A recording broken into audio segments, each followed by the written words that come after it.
Great. Well, it gives me great pleasure to welcome this evening a session on getting involved in Railway 200.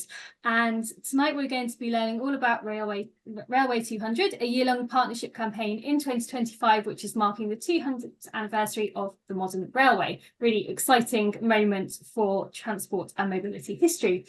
I'm not going to say too much more about it because that's what we're going to hear about in just a moment.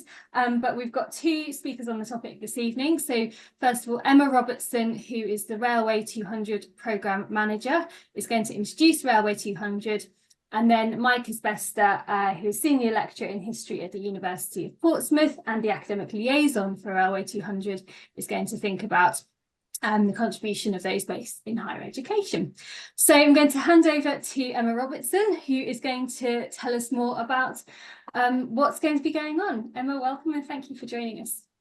Brilliant. Thank you, Charlotte, and welcome everyone. As said, my name's Emma. I'm the Programme Manager for Railway 200, and I sort of lead the team that sits in the Great British Railways transition team that sort of looks after the campaign and the plans for next year. I'm now going to share my screen. Hopefully we did check this, so it should all work nicely.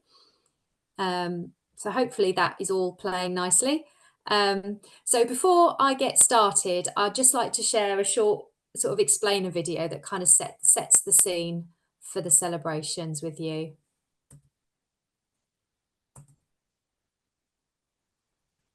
Oh, I can't hear it now. Can you hear anyone hear it? No, I can't hear it. We could when we tested this. Well, it's subtitled anyway, so you can read it.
To move it on now. Okay, so there was audio to that, but you get the subtitles to that, and it's also on our website anyway. So that's sort of you can enjoy it again there. So what is Railway 200? Well, to recap, Railway 200 is a partnership-led campaign. It's a year-long national celebration in 2025 of the 200th anniversary of the modern railway. It's past, it's present, and its future. And next year's plans are shaping up nicely with an exciting series of events and activities that celebrate the role and relevance of rail, passengers and freight in our lives. So in terms of our aims, with the support of our partners in the industry and beyond, we aim to excite and invite the next generation of pioneering talent to consider a career in rail, encourage more volunteers to visit heritage railways and take the train and appreciate the services that are offered, and to attract more tourists to Railway 200 events, working with Visit Britain and others. We are using a number of themes to tell our story, and we hope it will be the UK Rail's biggest ever story. And that's why it's important that we have lots of storytellers, which is the purpose of today's call, really, is to recruit everyone to be able to tell that big 200-year story. For us as an industry, it's very much about sort of the present and future. And in order to do that, the themes that we're looking at are education and skills. That's to try and support and attract more young people from any background into the railways, looking at the innovation, technology and the environment side of the railway, explore heritage, culture and tourism, and the benefits and the railway has delivered for that. But last but not least, celebrating railway people, their passion, their pride and their professionalism. So how's it going to work? How are you going to create a year-long campaign? Well, as a partnership-led campaign, my role is to inspire and coordinate partners to deliver their own activities and events under the banner of Railway 200. There's no set requirement for this activity. Then that's the great thing about Railway 200. It's up for the individual or the organisation to decide how best they would like to take part or use this opportunity. It could be as simple as rebranding existing activity or using one of those our themes to inspire events. And like I said, you know, be a storyteller, tell that big story. And as you can see from that slide, there's a number of different sort of sectors that are sort of contributing to the overall year-long programme. So who's involved? Well, really anyone and everyone. We've been working really hard over the last sort of 6 to 9 months, recruiting partners within the rail industry and beyond. And the partners reflect a sort of diverse range of opportunities that Railway 200 presents. So it's great to have, you know, a growing list of partners. You know, every day we get more people wanting to do activity, contacting us through our website, and it just shows that there's a real appetite out there and a real want to sort of celebrate the railway and that sort of big story and that big impact that it's had in Britain and the rest of the world. So yes, your job, Emma, is to coordinate and get everyone else to do all the work. That's part of it. But the other part of it is that we have a lot of work that we're delivering ourselves. That's kind of the national sort of part of the campaign. And we've got a lot of activity happening, as you would expect, providing all the branding and the resourcing to give it that consistency and that identity across all those activities. We're doing a lot of PR and comms and broadcast opportunities, looking at lots of commemorative partnerships, merchandise, etc.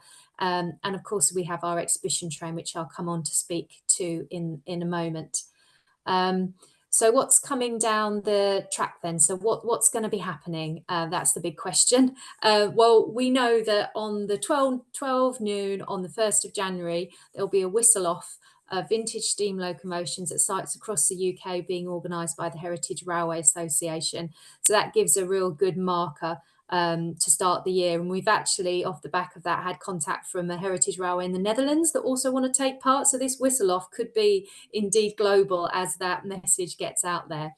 Last month, the Secretary of State has already announced a national rail sale as part of the 200th anniversary, offering heavily discounted tickets for Great Days Out. So we hope that that will then encourage more people to take the opportunity to travel to a Railway 200 event, which is great.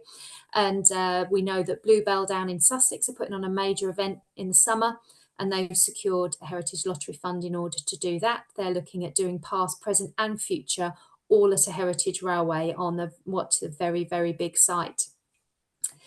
We've recently also had confirmation from Alstom that they are going to be doing a big greatest gathering, they're billing it as, the first weekend in August at their Derby Lit Church Works. Their ambition is to host the largest temporary gathering of rolling stock and railway related items in a generation. So that promises to be a really good event. Again, massive potential. They're looking for ways in which people can get involved. I can imagine storytelling at that might again be another great opportunity. And they're looking to make it, obviously it will be a ticketed paid for event to cover their costs, but then they're going to donate anything above that to our charity. So that's a great one there.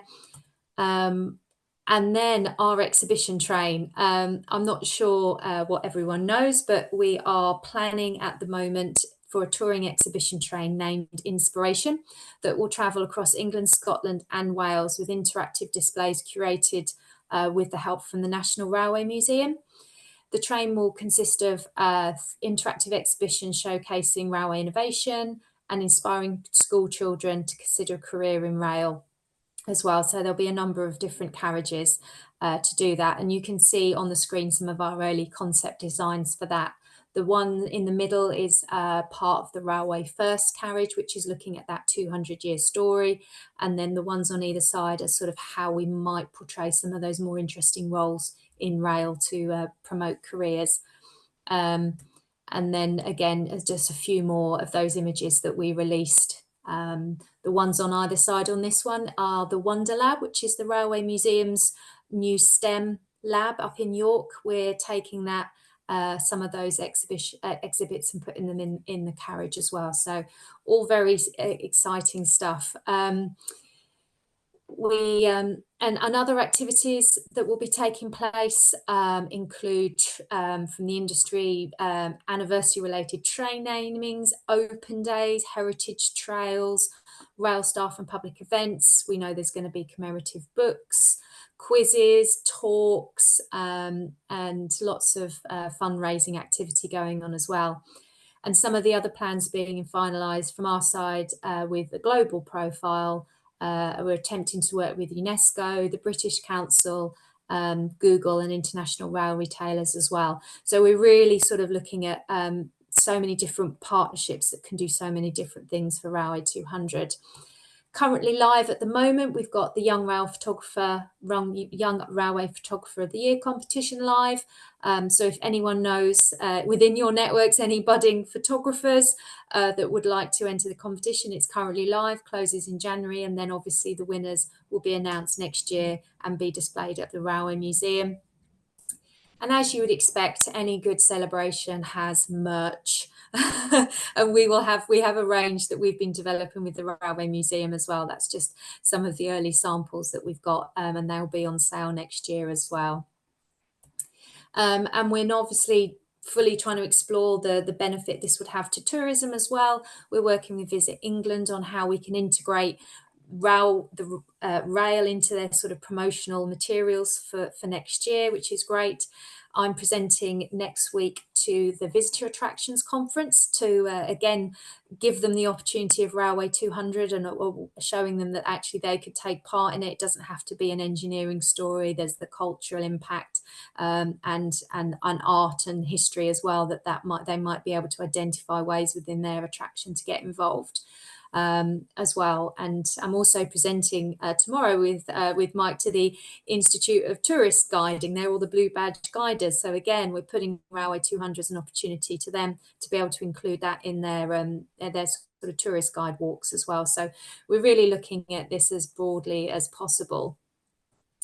So how the national campaign can support you, if you wanted to get involved in those talks, I know that's something that Mike will come on to, but in terms of very simply from our side, we have an event map. We can publicise and get out any event that you have by putting it on our map. As you can see, we've already got quite a few dots. We'd like to see more dots. So if there's anything that anything that you then decide you might like to do off the back of this, we have our website that we can promote that on.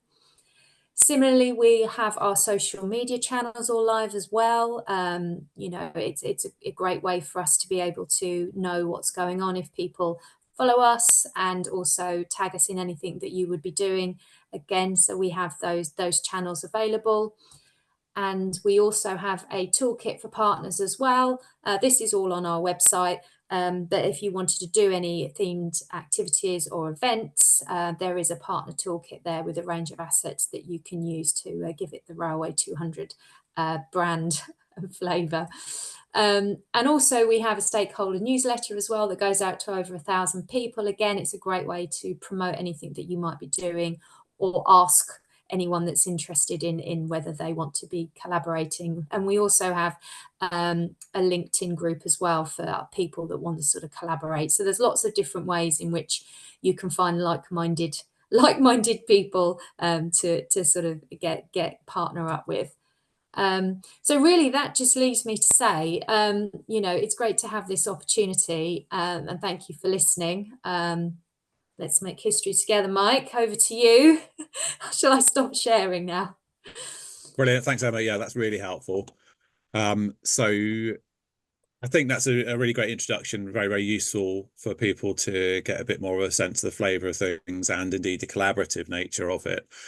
I'm going to say I've only got a single slide to share, so I'm and it's very, very dull. It's very text heavy. I'm really going to extemporize about this, just to think a bit about the opportunities that this may offer, particularly for those who are based in an academic environment. One of the reasons why I'm thinking particularly about the higher education environment is that there are opportunities, and Emma's relayed some of them already, for others in other areas to get involved, other routes. And I think one of the challenges for right, hopefully that's sharing now, and put it into the presentation. Right, hopefully you're seeing the starter slide. There are other spaces, as I say, for people outside higher education, outside the academic world, to get involved. And that might be through organisations, whether museums, heritage, railway routes, what have you. Whereas academics and those in higher education tend to be rather more disparate and spread around. We don't have a single kind of institutional focus that deals with railway history or transport history or mobility history. So the potential's there. I know, and you all know, that there's loads of brilliant research that is being done in and around higher education institutions. It's a question then of making that accessible, feeding that into what's going on with Railway 200. As Emma's made clear, this is a really great chance to put the rail industry, and particularly thinking with the historian's hat on, railway history in front of a large number of people in ways that we perhaps haven't seen for quite some time. I think it also offers us a really nice opportunity to diversify some of the stories that are being told, certainly in public railway history. We can extend the coverage. By that, I mean, we can kind of get away from some of the perhaps established narratives and areas, which will no doubt feature, and they are important, but we can look at topics that perhaps wouldn't have been considered outside academic circles, but would still be of relevance and interest to a wider audience. We can use this time to reflect the cutting edge research that is going on and bring that to people's attention and use it to feed into what's being done. And I'm thinking here, again, one of the things that's been really, really interesting, having had these discussions with Emma and Alan and others in the Railway 200 team over the last few months, the very first meeting that I had with them was really positive. I went in there kind of thinking, right, I'm going to have to make the case of why the academics should be involved. And actually, they were not only fully on for it, but they said proactively, we want to diversify the stories. We want to tell all sorts of stories, get to different understandings of the past. We want to look beyond what's already out there and see what else can be brought to this. And that might be, again, thinking about the social and cultural history of the railways and their impact on the nation. Traveller stories are stories that have been used in different ways in the past. There's a lot that we could contribute, a lot we can think about, and the Railway 200 team have proactively sought this out in that sense and come ready and willing and wanting these takes, these looks, these interpretations on it. What's also quite nice, again, some of the early discussions that we had, was that whilst this is on one level, a UK story, Emma and the Railway 200 team were very, very keen and clear that actually, of course, this is a global story. So whilst we probably expect that the majority of people interested and involved will come from within the UK, actually, those stories do connect to much bigger stories, and they should do, and those are actively wanted as well. And likewise, whilst this is Railway 200, this is much more than just the railways. We know that the railways have long had interests in areas well beyond big shiny things that run on wheels and sit on metal tracks. Think about the shipping interest they've had, the hotel interest they've had, the docks interest they've had, the air industry, the air interest they had, in the 1930s onwards. So there's a huge amount there, and other stories, the way this interconnects, and beyond just what the railway industry did itself in the past, but thinking about the importance of, people had to get to the stations, goods had to get to the stations before they could move onwards. How did all of these systems and different transport and mobility systems interconnect and work together? So there's absolutely space for those stories and those interpretations and understandings to be an important part of this. As I say, one of the key things that I wanted to do, and I'm not alone in this, I've been talking with David Turner amongst other people about how academics can get involved with this. So this reflects some other other work and discussions as well, but we need really a clear route to involvement. and I'm trying to provide that, although as you'll find out, this is rather unclear at the moment. And that's actually one of the purposes I wanted to get to this evening is once I've finished my bit, I'm really keen that we have plenty of time for questions and discussion to think about what might people be interested in doing, how might we be able to do that, and what might we be able to do. So the purpose of this is very, very brief, introductory, but really kind of to start exploring the idea and the scope with everybody. So possibilities that might exist. I mean, Emma's already mentioned Railway 200 is acting as an umbrella organisation. So the clear and then one level easier options are those that are self-organised, whether that's stuff that we put on individually, potentially through our institutions, potentially in collaboration with other organisations. That's straightforward. And again, thinking about the academic audience in particular here, talks are probably bread and butter stuff, and there's clear potential. They're relatively straightforward to do. If we can be more creative and do other things as well, so much the better. So really, the sky's the limit on this in terms of what we can think about doing. The organisational practicalities of it will be the more challenging bit. Through Railway 200, there are opportunities potentially for contributing to things like blog and print media. I should say print media rather than written media. As well. So there are other routes that are coming through potentially through the central team. Again, one of the intentions here is to open up and to make sure that academics and those from kind of higher education backgrounds have the possibility to contribute to and through those. We've got those of us who've been researching these areas and thinking about them again quite broadly. So I should say, I'm coming at this from a historian's perspective. It doesn't just have to be historians based in and around the academic world. Obviously, other disciplines are more than welcome and have valuable contributions to make. We can use and draw on the expertise that we've got, and if we're willing to do this, to offer that advice and guidance through the Railway 200 team, to be taken up as maybe needed at any given moment in time. And as I said at the end of this chunk of bullet points, other options that you think you can make work. The challenge with all these is going to be finding the time and money to make things happen. We know that. So no one's going to say, right, you are then indelibly committed to producing this, and if you don't, there's going to be problems. We want you to be able to, if you can, offer something and contribute and feed in, because as I say, I think this is a really great opportunity here. One of the key things clearly is how it's going to tie in with Railway 200. So Emma mentioned those 4 key themes: innovation, technology, environments, education and skills, heritage, culture and tourism, and celebrating railway people. I have absolutely no doubt that the work that we are all doing will connect with at least one of those themes. So that should be relatively straightforward. But if we can make that link clear, that will undoubtedly help.